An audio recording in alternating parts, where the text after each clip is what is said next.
Hello! So today I'm going to talk about something that's kind of new, gaming, which I guess isn't really that new because I've talked about gaming before, but PC gaming, that's new. So if you didn't already know, I've gotten back into PC gaming. I have a new computer. Haha. Where are you? Where'd it go? Where are you? There you are. If you're curious about the setup of that whole thing, there's a video, I'll link it.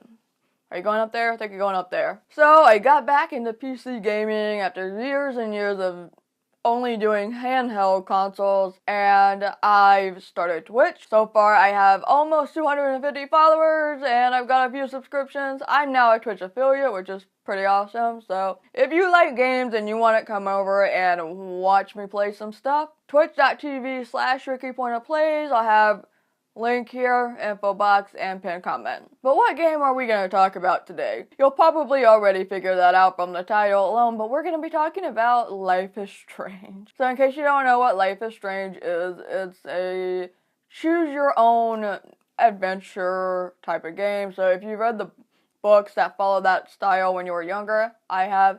That's really what it is. It starts with a girl named Max who is 18 years old. She's a high school student who goes to a private school, I believe. Blackwell Academy, more of a private school type of thing. And she is studying photography. She wants to be a photographer.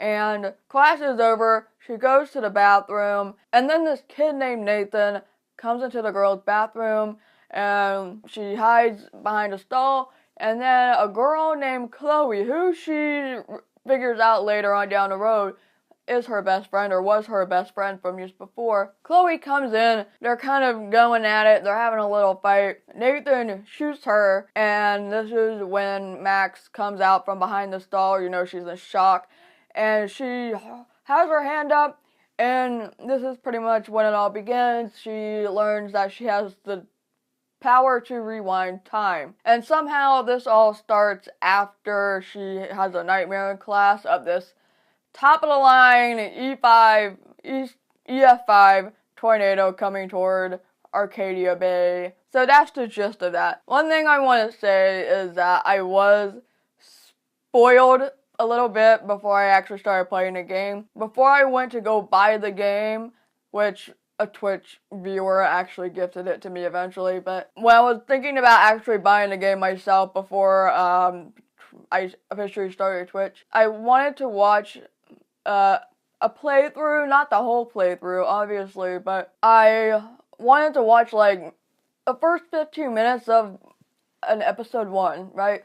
Just to see how it was and if I would like it. And I was really tired, I guess, and I read the title wrong of the YouTube video, and I clicked on episode 5, part 1. I thought it said episode 1, part 1, and I realized, or I was spoiled, I learned that Jefferson was the main antagonist, the bad guy that you finally, find out why people are going missing, which is another thing. A girl named Rachel went missing, and then we were trying to figure out what was happening, right? I finished the game, and let's go over a couple things, okay? If you don't want to be spoiled, don't continue this video. So let's just go ahead and knock the negative things out of the way. Chloe. I hate Chloe so much. I found her to be quite irritating. I hated how she would get mad at Max over the most minimal things. You know, when Kate calls Max asking for help,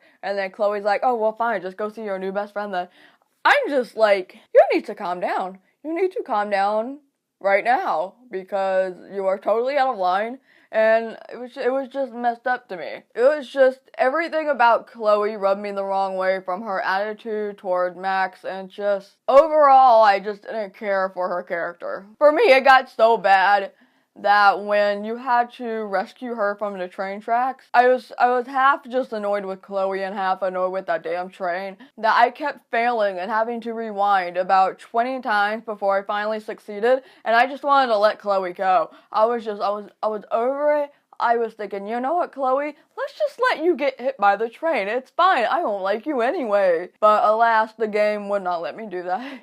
You had to save her. That's just the way that it went. It was great though, because at the end, if you never watched the stream, you might be surprised to find out that my ultimate choice at the end of the day, was to sacrifice Arcadia Bay, and I saved Chloe.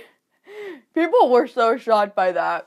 And actually, if I'm going to be honest, and this is another thing that I hate, the ending. I hated the ending and the ultimate choice. You can either A, save Chloe, but Arcadia Bay would be completely totaled. Everybody, or at least most of the people, most of the population, were going to die. But then, if you sacrificed Chloe, well, Chloe would be the only one who died because the whole game started with her getting shot, and then we were trying to stop her from getting shot the whole entire time while, figuring out why people went missing. It was kind of like a Final Destination type of thing. You're meant to die at this time, but then when you avoid it, we're just gonna keep trying to kill you until you finally die. All I could think was, are you seriously trying? Why would you want to save one person and then murder a whole entire town? Because that's really what it is. You're murdering a whole entire town. I mean, I get it. She's your best friend and all of that, but I was just like, do I want that much blood on my hands? Do I want to butcher a whole town? It just didn't sit well with me. But I did save Chloe because everybody was expecting me to sacrifice Chloe, and I just wanted to see what would happen. You made me kill the animals.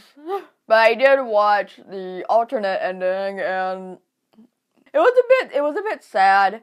I wasn't like, haha, you died, even though I wanted to eventually just kill her, let her die from the train, but, Another thing that was really weird to me about the game was the writing. Like, there's a lot of hella written in the dialogue, and the dialogue just sounds really, really cringy. It was like when older men try to go hang out with the kids, and they're like, yeah, I'm really hip, and then the teenagers are just kind of like, okay. That's what it was like. The writers of this game, to me, were like the old men trying to be hip. Yeah. Okay. It wasn't the worst dialogue by all means, but it was, okay. Yeah, alright. So things I did really like Kate. I love Kate. I saved Kate on my first try, and I was so proud. However, it did not come easily. I probably sat on stream for about 5 minutes not doing anything, trying to figure out what the answer would be, the right answer, the ultimate answer that would save her or not. Nobody wanted to help me, which I have a rule, don't spoil it unless I ask you for help. And oh, it was just so hard. I was like, what do I do? Because I really, really, really did not want her to die, but I saved her. It was the greatest feeling ever. Another thing that I like was I did like the story. It moved me, it scared me, it made me happy, it made me confused, it made me feel a whole, bunch of things.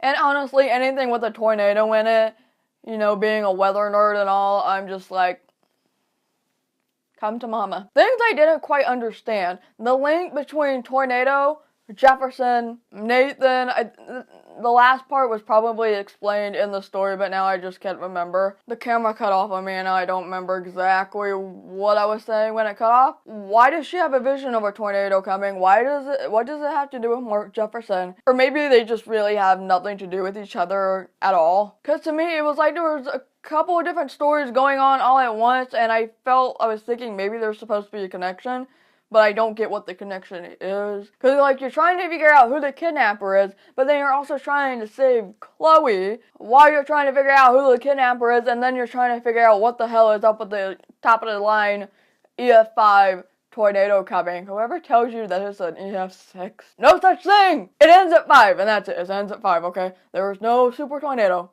It's not a thing. I get it. It's a game. I get it. I know. But maybe there isn't supposed to be a connection, or the connection, loose connection, maybe, is that, well, she spent so much time, or maybe the loose connection is that Max spent so much time trying to save Chloe, so when you're constantly rewinding time, it throws the universe completely off balance, so then thus all the climate change stuff is happening, or it was already happening, but then it just made it worse.